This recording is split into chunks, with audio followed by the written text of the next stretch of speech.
Assalamu alaikum. Welcome to day 15, the last day of performance management revision crash course. And we are going to end this with performance measurement in public sector and not for profit.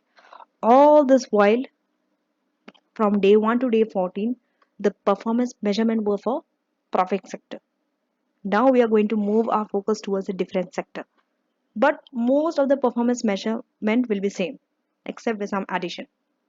So here we are going to go through objective and performance measurement. So the objective of public sector or not-for-profit organization is usually more complex than profit sector. Okay, because they have multiple objectives. So it's difficult to choose which one to take and which one to leave. And this multiple objectives, they are interrelated, they are common. For example, in a hospital, they might have an objective that they want to treat more patients versus having a better quality care. Both are important, right? Second, because objectives are non-financial, it's difficult to measure them. For example, let's say a charity's objective might be to reduce suffering that is caused by natural disaster. It's difficult to measure this.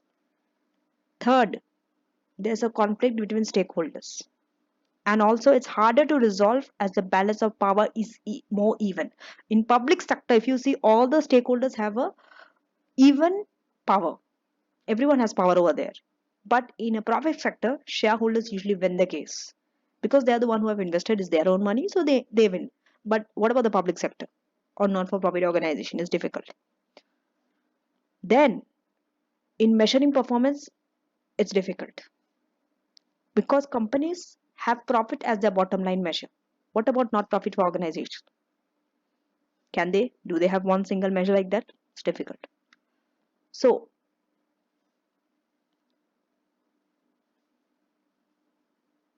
there are often different ways of trying to achieve the same objective. But trying to choose between them can be difficult. And objectives might be politically driven.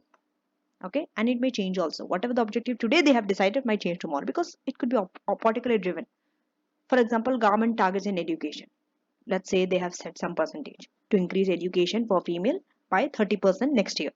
New government comes within that period of time, they might change the objective. You see, so it's difficult. Now, performance measure. How do you measure performance in not-for-profit organizations or public sector? It is through three E's, or you can say value for money. The three E stands for effectiveness.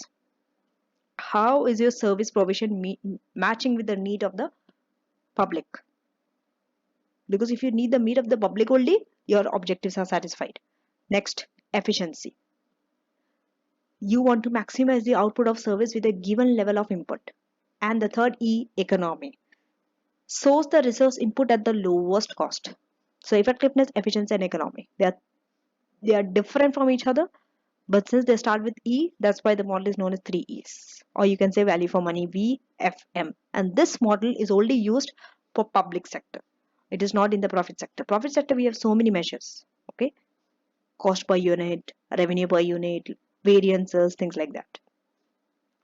So in your exam, you have to see what type of organization are you given. Is it a profit sector or not profit sector? Then accordingly, you have to select the right performance measurement.